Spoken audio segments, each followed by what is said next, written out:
feels really magical because it really would link and work for me and my journey with this selkie story. And I found myself kind of quickly having to say what my project was about, and I keep coming to this conclusion that, am I using storytelling as this kind of way of connecting to the world around us?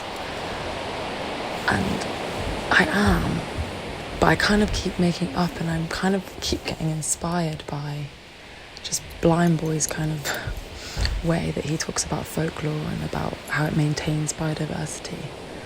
But I realised that, actually, these stories and being around musicians and sharing of art, because that's what the session was. We were watching people sat around the table communicating with each other in instruments. And perhaps when we tell stories, even though we're telling and we're listening, we're also communicating, not with instruments but with words.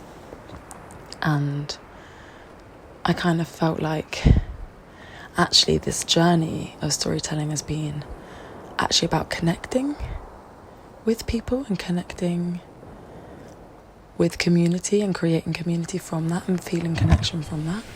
And I feel so revived after my evening. I feel inspired again slightly. Because these stories and these musical notes, these old tunes that have been passed through generation and through people and taken by people and travelled across the world and across the oceans, just like stories have, to a part of this kind of ongoing human project. And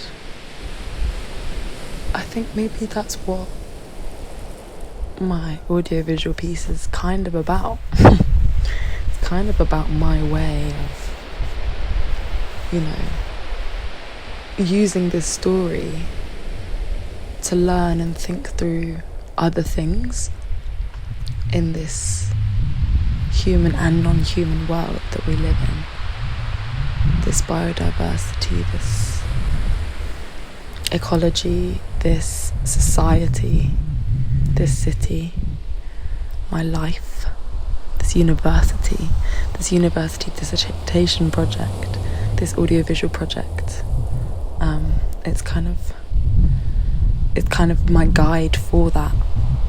My project's not about that. It's kind of my guide for my project, which, it's really interesting. Speaking this out is kind of allowing me to really rethink that, and it's interesting how speaking it out has brought me so much more wisdom and knowledge about it, rather than it being stuck in my head.